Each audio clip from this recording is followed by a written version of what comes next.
Before we begin, tell me, where in the world are you watching from? Drop your city in the comments below. I love seeing our global family light up the map. And if you live for billionaire drama, diamond-studded betrayal, slow burn, redemption, and electric chemistry, hit that like button and make sure you're subscribed. Because tonight, the chandelier's about to swing. A pause, a deep inhale. Tonight's tale is one of wealth and wounds, passion and pride. A woman, born into everything, and a man who had to claw his way to the top. But in the world of ruthless auctions and even more ruthless hearts, money isn't the only thing on the line. Cue orchestral swell. She snubbed him in front of Manhattan's elite. Now, he's about to bid everything to win her back. Let's begin. Soft light glitters off crystal chandeliers. Each prism fractures candlelight into dancing rainbows against vaulted ceilings of Venetian plaster. The Grand Crescent Ballroom, Manhattan's most coveted auction space, hums with hushed anticipation, an undercurrent of power threaded through every corner. Marble floors, polished to mirror sheen, reflect ivory columns wrapped in gilded filigree. Tall windows draped in dove-gray silk offer no hint of the city's roar, isolating this world of superfine wealth. As velvet ropes part, guests step in like ceremonial dancers, each one playing their part on this gilded stage. At the heart of the room, a raised dais holds a single mahogany podium. Behind it, velvet curtains in deep burgundy conceal treasures yet unseen. Flanked by uniformed ushers carrying silver trays of champagne Laurent Perrier, every detail speaks of rarefied taste. Crystal flutes catch lamplight as they pass, tiny prisms of promise before the first hammer falls. Isabella Sinclair stands at the threshold. She wears a dress of midnight blue silk, cut to reveal graceful shoulders but nothing beneath. Her auburn hair, swept into an intricate chignon, shines with auburn highlights. Pearls at her throat tremble, as if echoing her quickened heartbeat.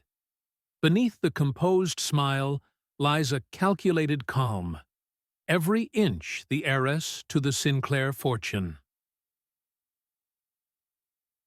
Hush ripples through the crowd as she sweeps inside. Conversations stall, glasses pause mid-raise. Isabella's entrance isn't just an arrival. It's the decree that this evening belongs to her. On her arm rests a slender ivory fan, studded, with tiny sapphires that echo her eyes. Each movement is deliberate. Every flick of the fan's lace whispers of lineage and privilege. In the third row, far off to the side, Alexander Knight watches. Tall and impeccably tailored in charcoal gray, he leans forward in his seat, elbows on his knees. His gaze never flickers from Isabella, yet his expression remains unreadable, a mask of private calculation.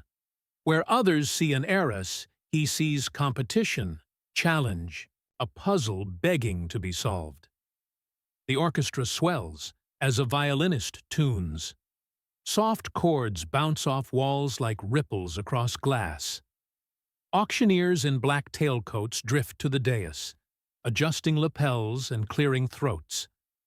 3 paintings, locked and shrouded, wait behind the curtain. Tonight, Isabella will introduce her latest acquisition to a world hungry for power plays. Isabella glides toward her reserved box of seats, front row center. She offers a polite nod to Lady Antonia Cavendish, sine qua non of New York's old money. Set. They share the slightest of smiles, but neither trusts the other. Generations of whispered rivalries lie between them, and tonight's auction will only sharpen old enmities. Inside Alexander Knight's mind, scenes flicker in rapid montage. charts of art market trends, projected profits, the gleaming headlines upon a victorious bid. He has built his empire on ruthless calculations, on risk and reward. And yet, something about the way Isabella's fingers brush the fan's lace makes his pulse skip. He does not gamble on feelings. Not ever. But tonight, every rule will be tested. A bell tinkles. All eyes turn to the podium. The auctioneer raises his gavel. "Ladies and gentlemen," he begins, voice clipped yet resonant. "Welcome to the Sinclair Foundation's Spring Gala and Auction. Tonight, we present 3 unique works from the esteemed Avery collection." He pauses, letting that name settle like a benediction over the room. Isabella inhales, smoothing her gown. She feels the familiar thrill, that rush of power when her family crest appears on a program. The Sinclair Foundation has supported the arts for decades.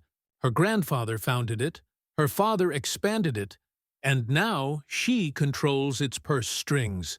But tonight isn't just about charity. It's about legacy, prestige, and something more personal. The first work emerges, a Baroque vase encrusted with lapis lazuli and mother-of-pearl. Bidding opens at $200,000. Paddles raise. A hush, then a roar. The hammer falls at $300,000. Polite applause. Isabella listens, but doesn't bid. Her gaze travels instead to the paintings behind the curtain. 3 canvases, long admired in hushed circles. One rumored to contain underdrawings by Caravaggio himself. Another, a portrait of an unnamed duchess whose identity has inspired centuries of scholarly debate. And the third, a modern abstraction that disrupted the art world with its raw emotion. Alexander shifts in his chair. His hand hovers over a leather paddle numbered 76. That number means nothing, yet everything. He measures his opponent, though. Duke from Vienna, whose paddle has soared with every item so far. Alexander calculates. He can outbid him and come within inches of Isabella's attention. The second vase sells. The hush returns.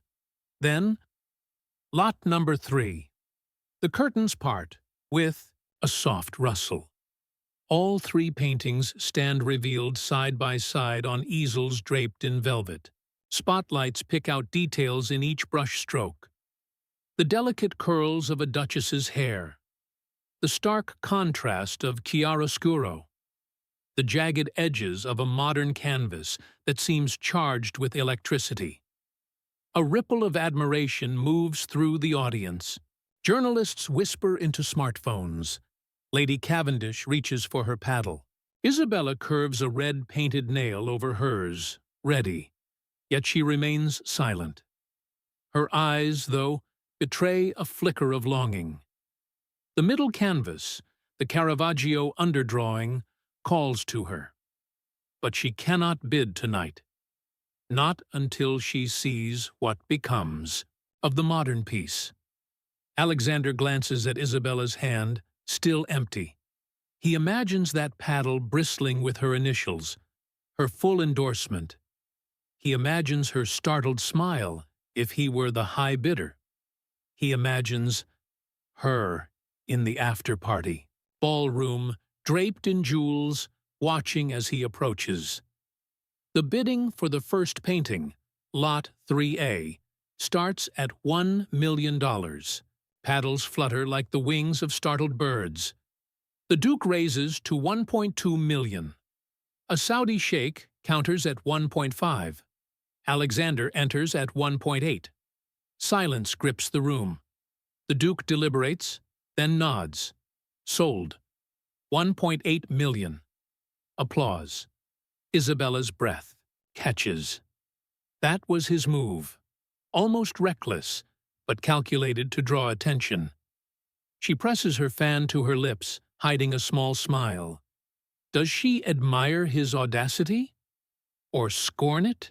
Her hands tremble, though she's certain no one sees beneath the lace. Next, Lot 3B, the Caravaggio underdrawing. It carries a starting bid far higher, 2 million. Whispers ripple, provenance, condition, authenticity. The auctioneer allows murmurs, then hushes them. Bidding begins at 2 million. A German industrialist counters swiftly. Stakes climb. Alexander's paddle hovers. He bites his lip, then lifts. 2.5 million. Isabella notices. Her heart flutters. He's playing a Game of Thrones in velvet slippers, but she resists the urge to rise. Let him have this. Let him feel the crown taste. Let him believe he wins every battle. Yet when the final bid is called, 2.8 million from Alexander, Isabella's instinct prickles. The painting is his. His name will be inked in tonight's press. But will she ever see it? Or will it go behind closed doors in some private collection? Lights dim. Orchestra returns with a soft swell. The third painting, Lot 3C, emerges. The modern piece, jagged forms in crimson and gold, as if the canvas itself had erupted. It feels alive, dangerous. The starting bid is modest, 300,000. That invites a flurry of paddles. It climbs quickly. Isabella's cheeks flush. She leans forward, enthralled by its raw energy. But still, no paddle from her. Alexander glances her way.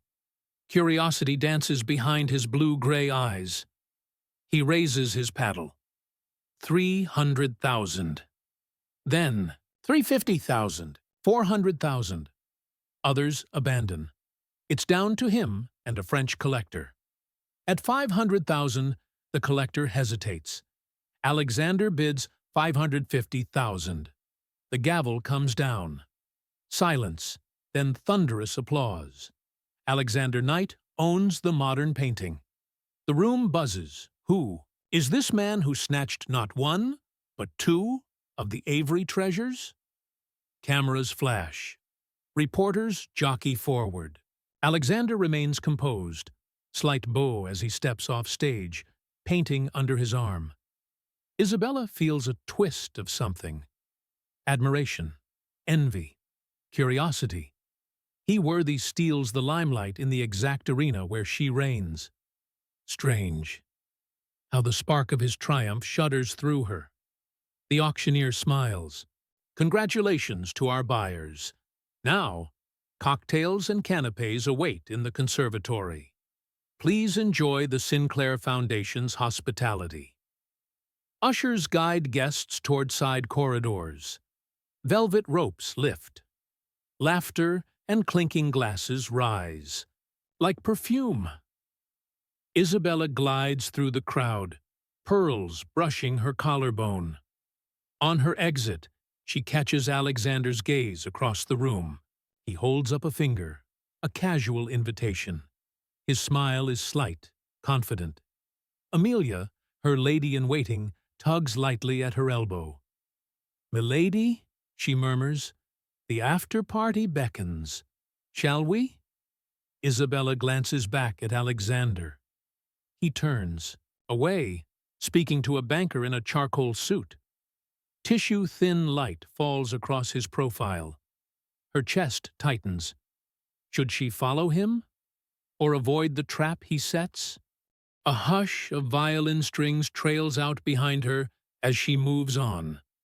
Beyond the doors, the moon hangs above Manhattan like a guardian.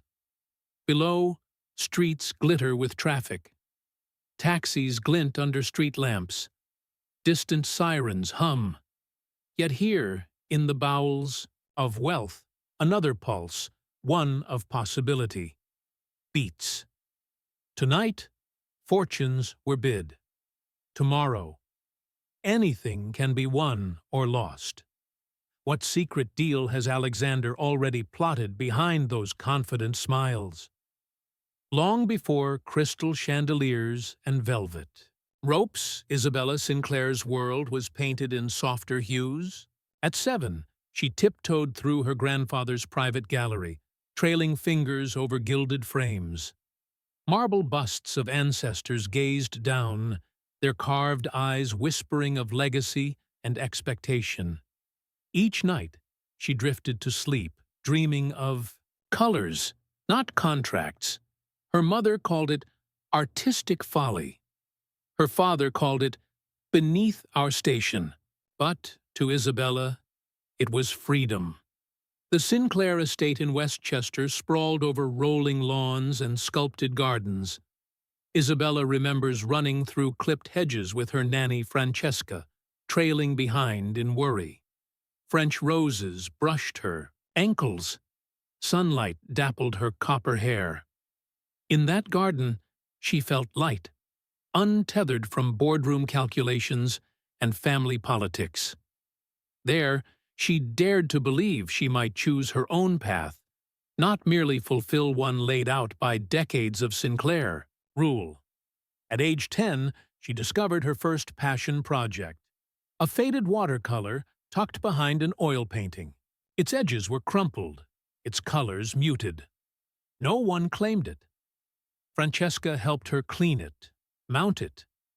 Isabella named it Morning Light and vowed to restore its brightness. She spent hours researching, learning about pigments and paper preservation. Her father found her in the library basement surrounded by dusty tomes on art conservation. He frowned. Counts and figures made more sense to him than delicate brushes. Yet even in childhood, her stubborn streak blazed. At 12, she demanded to attend a local art class rather than her planned finishing school lessons. Reports came home. Talented, but unorthodox.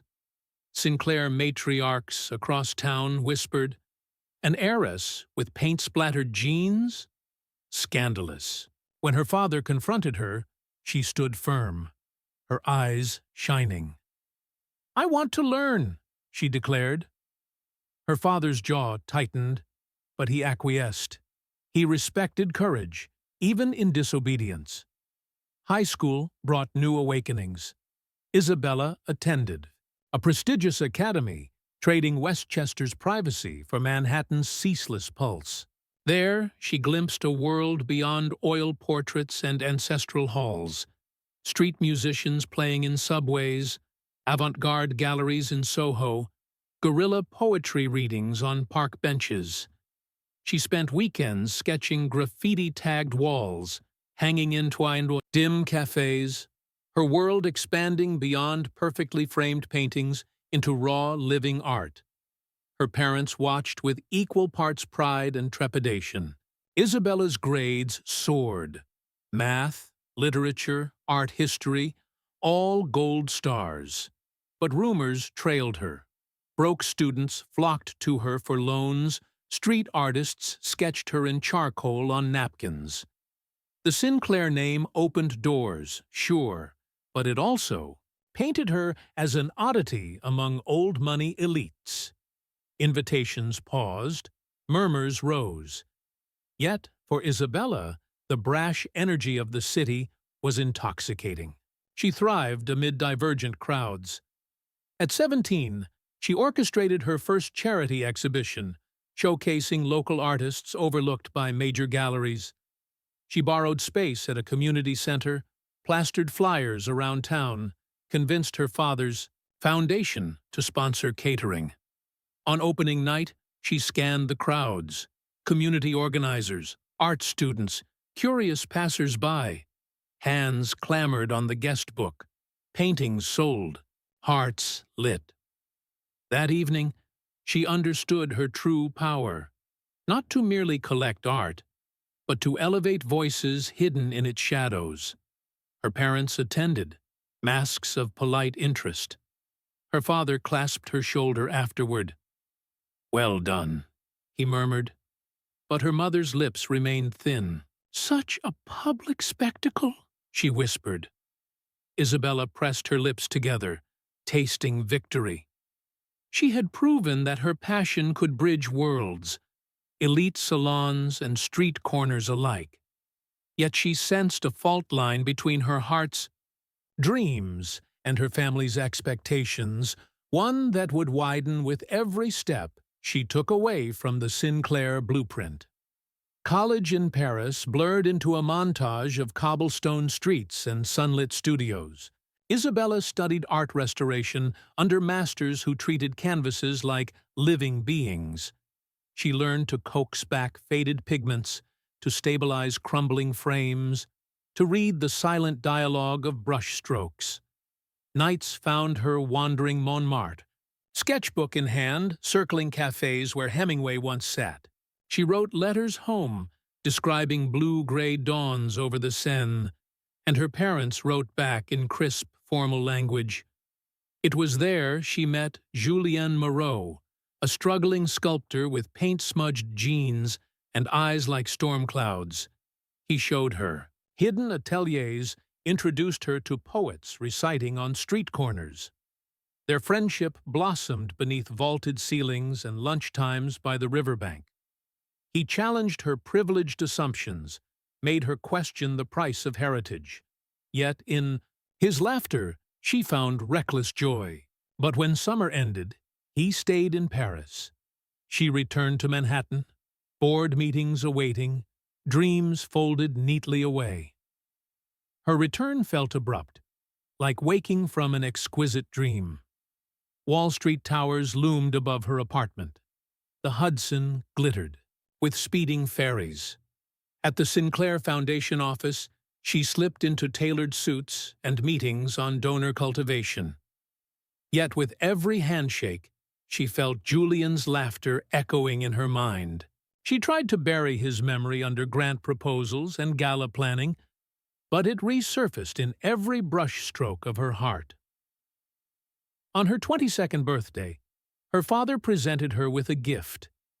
A painting from the Avery collection, a delicate portrait of a Venetian courtesan. "For our star curator," he said. Pride warmed her chest, but it was tinged with loneliness.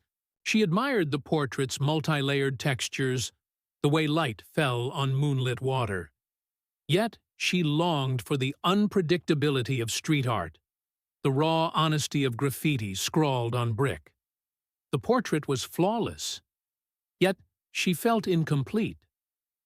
That same night, she found Julian on a video call. His studio behind him was cluttered with clay figures and broken tools. He held up a small statue of a ballet dancer, trembling with potential. "I want you to see it first," he said. His voice cracked. His sculpted creation, half-formed, spoke of struggle and pain. She realized then that art could heal wounds she'd buried beneath jewelry and auctions. She promised him she'd come back soon, but soon stretched into months. Pressures mounted. The Foundation's annual gala loomed, demanding her full attention. Sponsors threatened to pull out. Reputation teetered on the edge. Isabel pleaded for a grant for Julian's sculptures, but board members balked. "Not enough prestige," they said. She sacrificed her promise, prioritizing Sinclair's legacy. She watched Julian's face on the video feed, disappointment in his dark eyes, before the screen went black.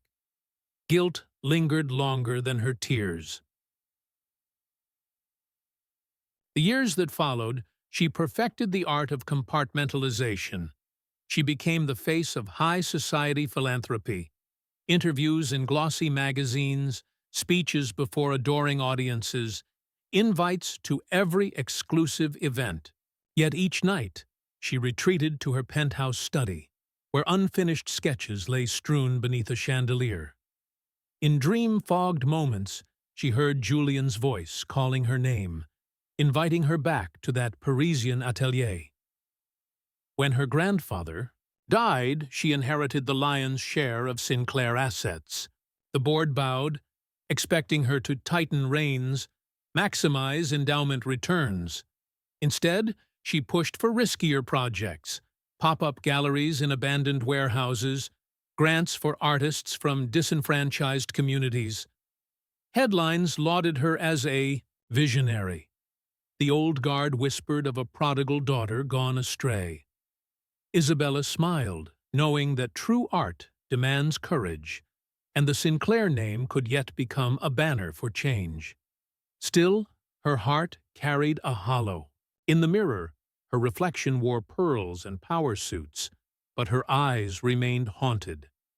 Was it the memory of Julian's hopeful smile, or the fear that in chasing prestige she had abandoned passion? She tried to fill the void with auctions and acquisitions, each new masterpiece a bandage over aching regrets, but the wounds refused to close. Then came the email that jolted her from routine. Avery Collection finds a lost batch of underdrawings. Private viewing this Friday. She felt a thrill no board meeting could match. Those underdrawings, rumored to hide secrets about art's greatest masters, beckoned like a siren. Her pulse quickened. She penned her acceptance without hesitation. This was her element: hidden art, quiet discovery, the thrill of unearthing truth. Friday night arrived with swirls of black tie elegance, but at the Avery preview, her expectations shattered. The underdrawings were displayed under harsh lights, each canvas propped too high for proper inspection. Journalists buzzed like flies, snapping headlines before facts. Dealers whispered about resale value. Isabella frowned. This wasn't reverence, it was commerce. She slipped behind the screens to examine a Caravaggio sketch alone, fingers grazing the aged paper. In that moment, she remembered the first watercolor she rescued. Passion flared, guiding her. She vowed then, no more passive stewardship. The Sinclair legacy would champion art's hidden stories, not merely auction house spectacles. But that pledge hung in the air, untested, as she stepped back into the gala's chandelier glow, heart pounding. She had a vision, but did she possess the power to see it through? Her thoughts swirl like paint on a palette. She stands at the brink. Continue the predictable rise of an heiress, or dive into risky reinvention. The world watches, but within her chest, a single question burns brighter than any chandeliers. Light. Will Isabella choose legacy or passion? That evening's finale, Isabella's exclusive preview of the newly acquired Caravaggio underdrawing, was meant to be her triumph. Soft candlelight glimmered against aged parchment as she guided. VIP guests passed velvet ropes. Champagne flutes chimed in soft harmony. Every gaze should have been on her. Instead, all eyes flickered to a commanding figure at the gallery's entrance. Alexander Knight. He moved through the crowd with casual assurance, holding not one, but two Avery treasures, his recent auction victories. Murmurs swelled. He's here. What's he planning? Cameras pivoted, capturing his lean silhouette in stark contrast to the gilded hush. Isabella's pulse thundered. She'd hoped the gallery preview would remain a Sinclair affair, a discreet unveiling for connoisseurs. Instead, Alexander strode forward, the Caravaggio underdrawing tucked beneath his arm, its protective glass catching each candle's flame.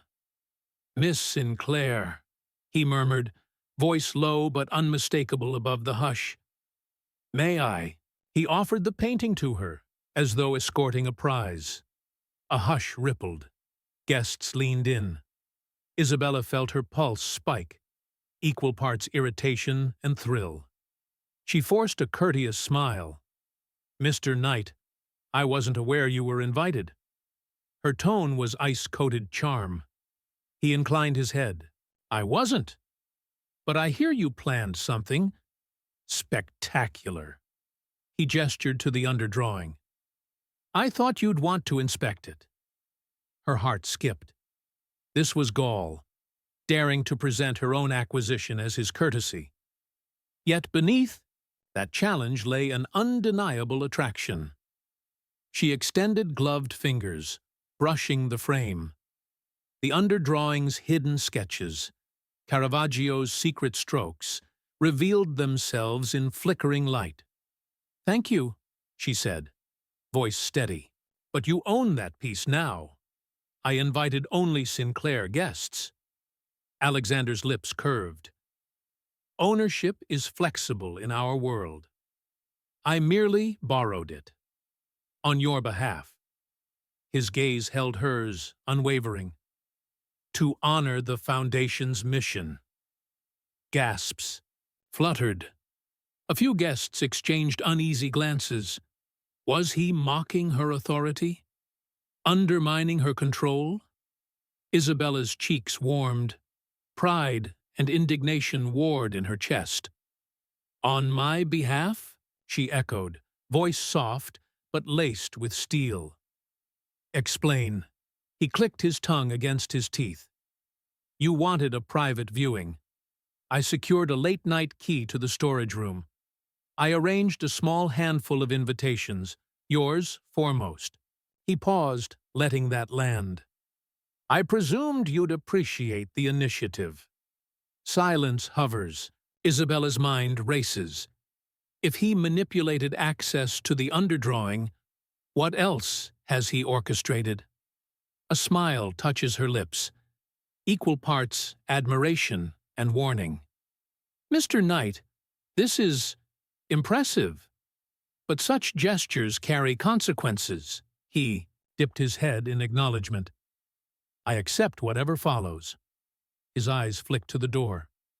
Oh, before I go, would you care to join me at tomorrow's auction preview? I might have secured something. Unexpected. Every guest stiffened. An auction preview? 2 bidders circling rare treasures? And Alexander's involvement spelled fireworks. Isabella steadied herself. The gallery's lantern light shimmered on her fan.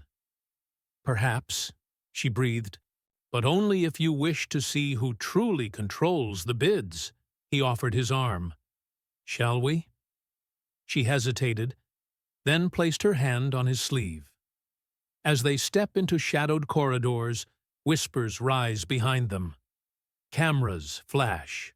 What secret gamble? Has Alexander already placed? And is Isabella ready to call his bluff? What would you do in Isabella's shoes? Comment below. Isabella retreats to her private study, candles flickering along bookshelves lined with leather-bound tomes. Her pulse still races from Alexander's audacious move. She presses a trembling hand to her chest, as though still feeling the echo of his words. Pride stings. He commandeered her own unveiling. But beneath the bruised ego, a strange warmth lingers. She remembers the moment she raised her fan, masking surprise with a polite nod. Did she invite him? Or did he bulldoze every boundary she set? In the quiet, doubt creeps in. How much control does she truly wield when someone like Alexander plays by his own rules? Francesca, her lifelong confidant, enters with a tray of chamomile tea. Silver spoons clink. "Milady, you look unwell," she murmurs, concern soft in her voice. Isabella forces a smile. Just tired. But Francesca knows every nuance. The flicker of regret in her eyes, the tightness of her jaw. Her best friend, Lena Rue, appears next, textbook bohemian with charcoal-streaked fingers and a warm laugh. She throws open the study door, breathless, from the cold. "Isa, I heard about Knight's stunt. You okay?" Her eyes flash with righteous indignation. Isabella sighs, sinking into a velvet armchair. "I thought I controlled every piece of tonight," Isabella admits, voice low. "Yet he waltzed in, took my masterpiece, and turned it into his own spectacle." She presses her palms to her temples, tasting frustration. "How do I compete with someone who rewrites the rules on a whim?"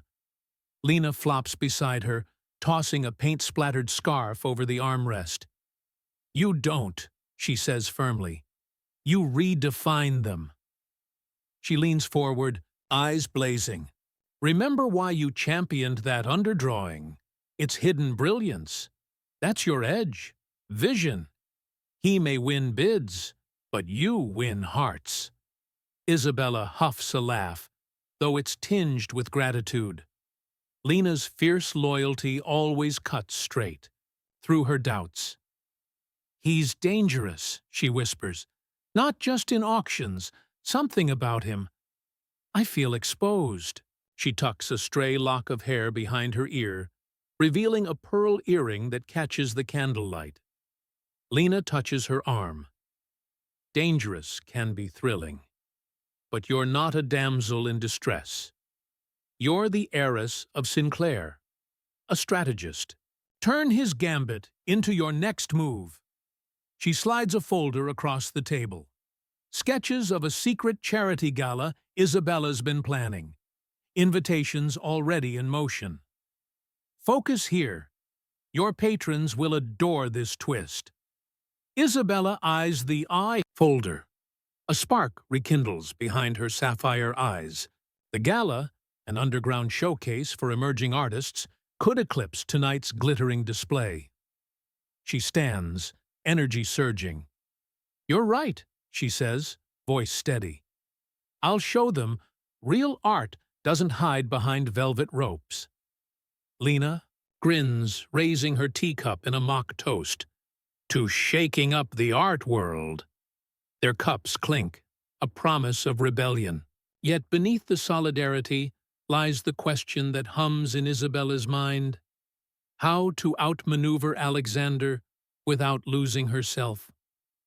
The night deepens. Outside, Manhattan's skyline glitters like distant galaxies. But here, in the candlelit study, a new plan takes shape.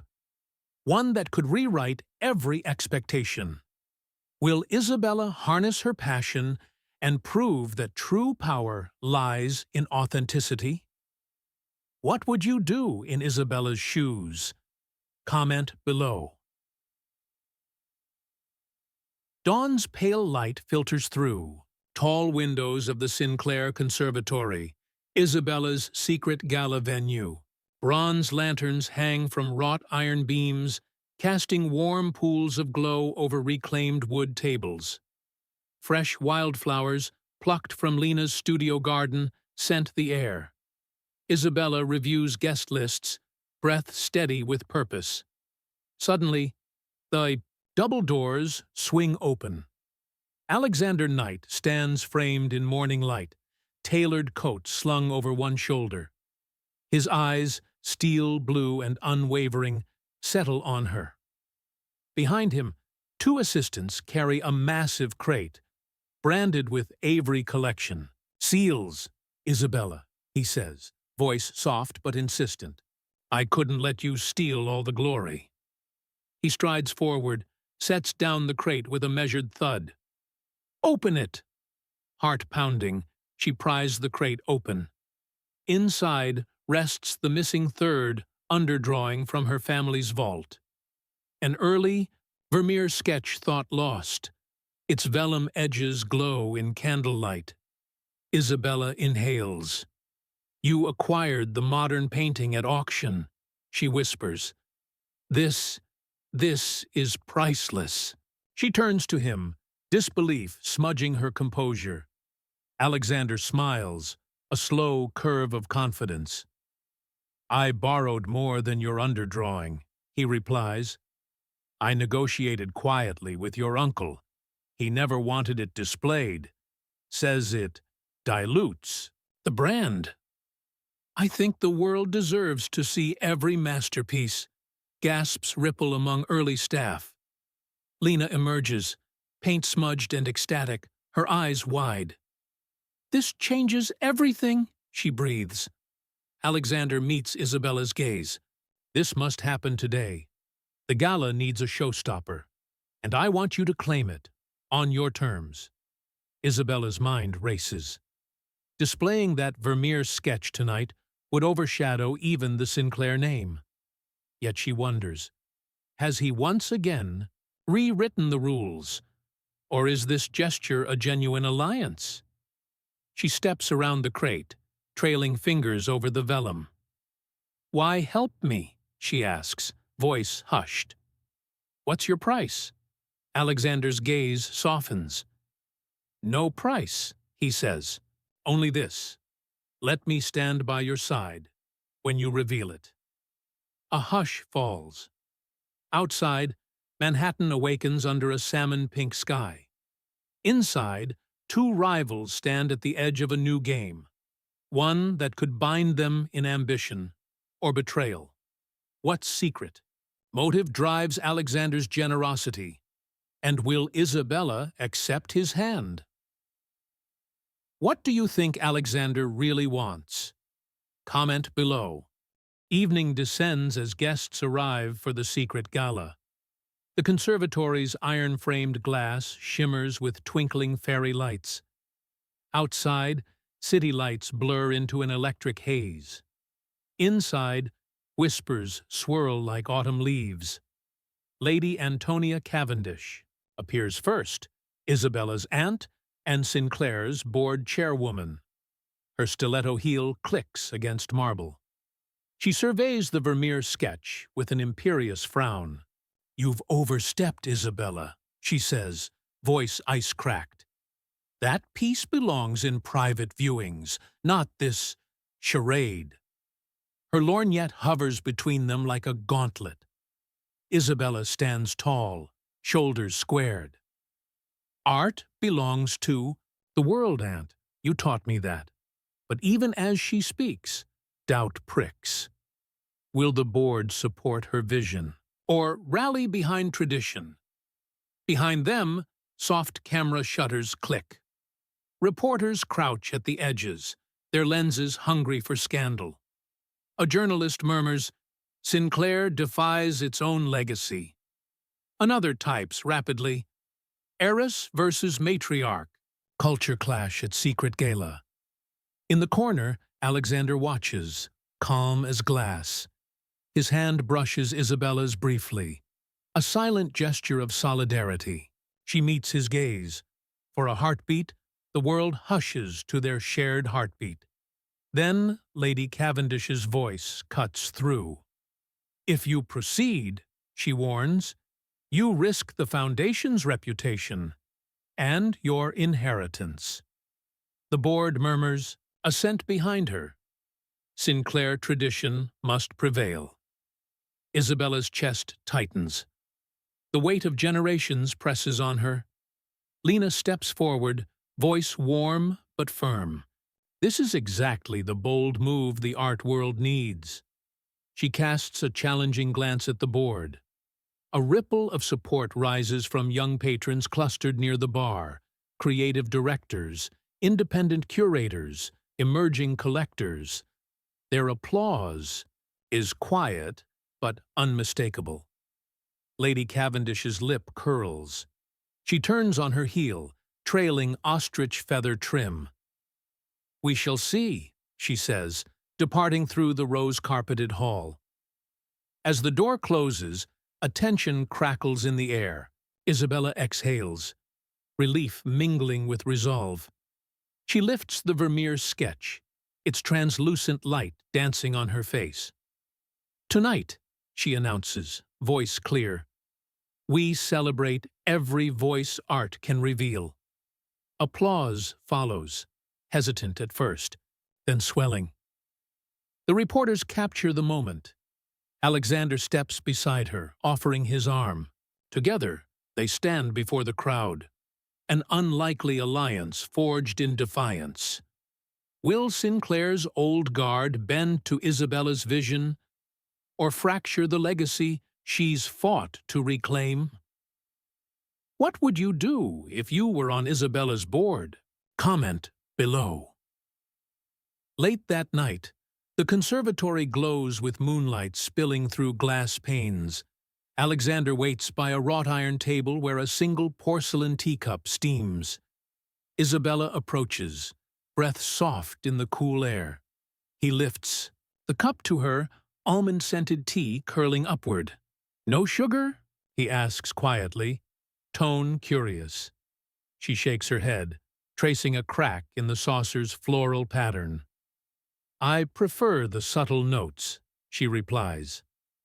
"Like art," he smiles, sliding a small plate across the table. On it rests a single macaroon, painted in edible gold dust, her favorite childhood treat.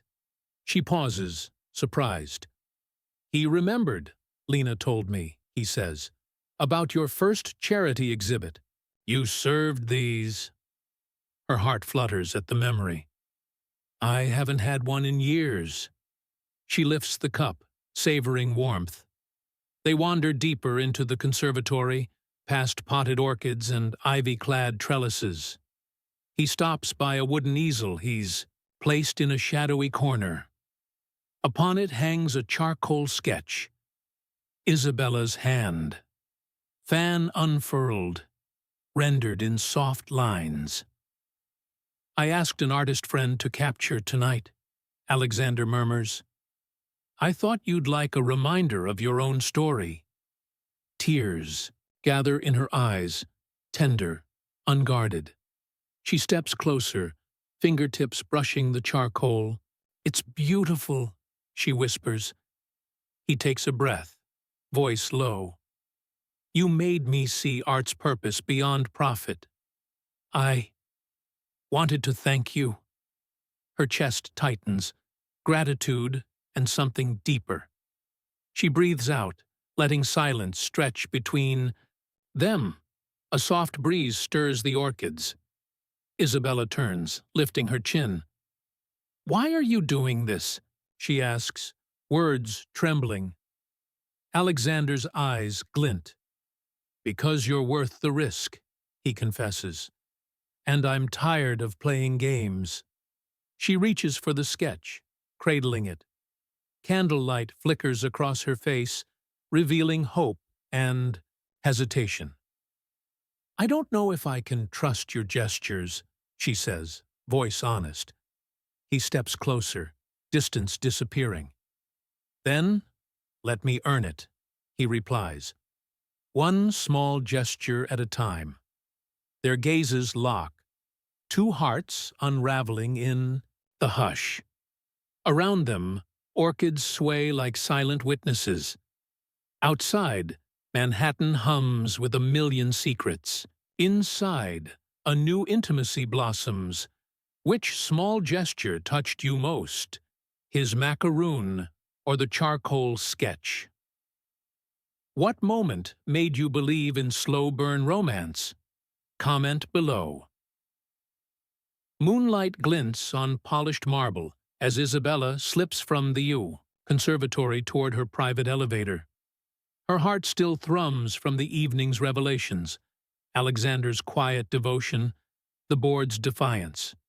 She presses the call button, willing solitude. Before the doors close, a voice halts her. "Isabella?" She turns to find Julienne Moreau, dressed in a charcoal suit far too sharp for a sculptor, eyes storm-cloud dark. Shock pins her breath. He steps forward, hesitation and hurt warring in his expression. "Julian," she whispers. Memories flood, laughter in Paris cafes, clay dust on his jeans, dreams shared under vaulted studio ceilings. "What are you doing here?" He glances back toward the gala's glow, then to her. "I saw the invitation on Lena's social feed. I wondered, would you show your world to me now?" His voice cracks with longing. She swallows, her chest tight. "This world is complicated." She gestures toward the conservatory lights. You wouldn't belong. He steps closer, vulnerability raw. I belong wherever you are. His gaze travels over her fan-curled fingers, the pearl at her throat. I thought I lost you when you chose the Sinclair legacy over our dreams. A tremor in his voice. Isabella's eyes fill. I did, she admits. I promised you support, and then I backed away. Regret coils in her words. Julian lowers his gaze. I waited, and waited. But tonight, I needed to see if you still remember who you are. Beyond the heiress. He reaches for a shipping tag in his pocket and unfolds it. A map to a Paris atelier. He's secured for her next passion project. Her breath hitches. He offers the tag like a lifeline. I never stopped believing in your vision. If you ever want to step off their stage, I'll be waiting. Behind her, the elevator dings open. She hesitates, torn between two worlds. The intoxicating glamour of Manhattan's elite and the raw creativity of the streets she once loved. Julian's eyes glimmer, hope and heartbreak entwined. This will close soon, he warns gently, but not until you decide. The doors part. Isabella steps inside, heart hammering. She looks back. Julian stands beneath moonlight, map in hand. Will she return to the atelier of true passion? Or remain ensnared by a world of power and prestige? What would you choose, love or legacy? Comment below. Bright lights glare on the dais of the Sinclair Foundation's press room. Rows of cameras flash in staccato beats. Reporters murmur behind microphones. The banner reads, Sinclair Foundation, Future of Art. Isabella stands at the podium, shoulders squared, Vermeer sketch displayed on an easel beside her. Alexander sits at her side, expression unreadable. Lady Cavendish perches in the front row, lips pursed. Lena stands behind, paint-splattered scarf, a beacon of solidarity. A reporter's hand shoots up. Miss Sinclair, your aunt claims you sabotaged tonight's art auction by revealing private works. Is this true? Her voice is cool inquiry wrapped in accusation. Isabella inhales. She recalls Francesca's gentle voice and Julian's map. Art is meant to be shared, she answers, voice clear. Tonight's decision honored transparency over tradition. Another journalist presses, Mr. Knight, did you orchestrate this reveal for personal gain? Alexander slides to the mic. I partnered with the foundation, he says smoothly. My only gain was ensuring these lost masterpieces reached the public eye. Cameras swivel. A hush falls. Isabella senses the narrative tilting in her favor. Suddenly, Lady Cavendish stands.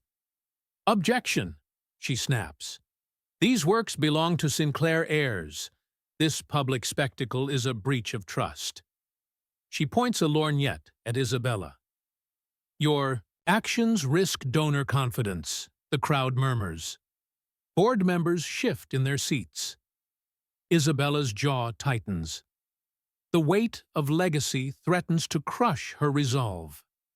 Alexander rises, voice firm. Tradition without evolution becomes stagnation. The Sinclair legacy thrives on vision. He steps beside Isabella, tone protective. We stand united in our mission. Flashes erupt. The room crackles with energy as old guard and new vision collide. Reporters scribble furiously. Isabella's heart pounds. This is her crucible. In that moment, a hush. Julian slips into the ED back, clutching his Paris map. Their eyes meet across the crowd. His presence reminds her of passion beyond power. Isabella lifts her chin. The foundation will continue to honor its roots and embrace change. She gestures to Alexander. Together, we redefine what legacy means. Applause rises, tentative, then swelling. Cameras capture the alliance. Lady Cavendish's glare falters. Isabella exhales relief and triumph. Will the Sinclair board follow this new vision? Or mount a counter-strike? What side of history do you choose, tradition or transformation? Comment below. Later that night, the grand ballroom is hushed. Guests stand before a massive tapestry, a commissioned piece blending classical portraiture with modern abstraction. At its center, Isabella and Alexander's silhouettes entwine in paint. Isabella steps forward, voice trembling. This tapestry honors every chapter of our journey. Humble beginnings, bold risks, and the art that binds us. She glances at Alexander, caught in flickering lamplight. He offers her hand. "Your courage inspired me," he says softly. "You taught me that true wealth lies in shared stories, not solitary triumphs." Their fingers entwine. A murmur of approval drifts through the crowd. Emerging artists, board members, and even Lady Cavendish, whose stern profile softens. Julian appears at the edge, peeking through gilded columns. He hesitates, longing in his eyes. Isabella notices, heart tightening. She steps away from Alexander for a moment, walking toward Julian. She holds out the Paris map.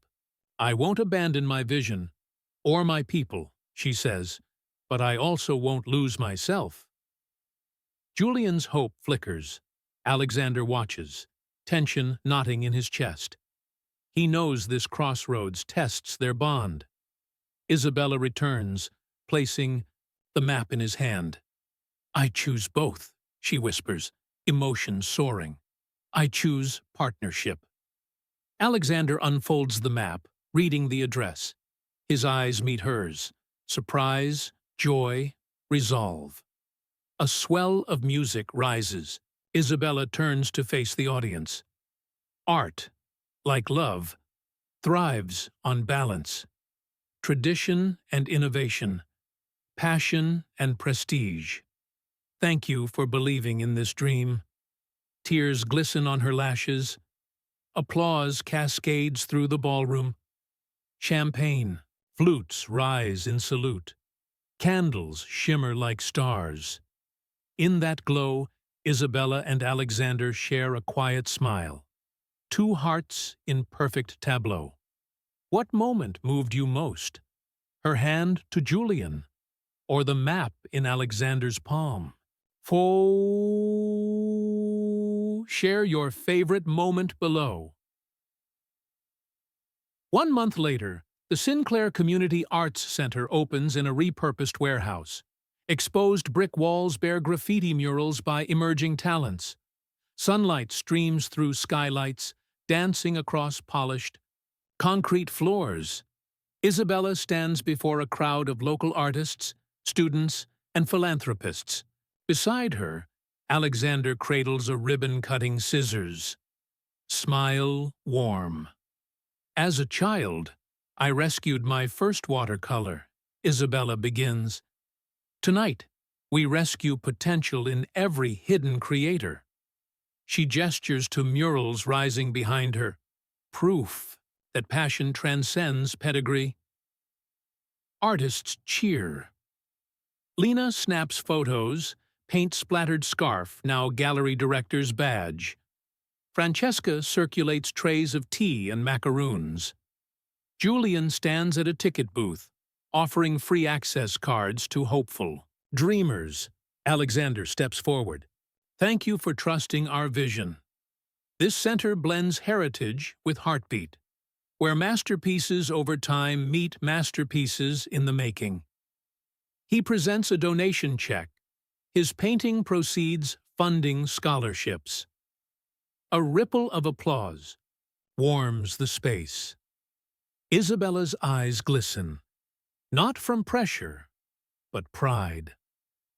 A young artist approaches, offering a charcoal sketch of Isabella's chignon and fan, their interpretation of her story. She kneels to accept it, brushing a tear. This is why we do this. Alexander kneels beside her, wrapping an arm around her shoulders. Together, we're unstoppable. They glance at each other, promise and partnership sealed. Outside, sunset paints the warehouse in rose and gold. Community members drift in, greeted by art and possibility.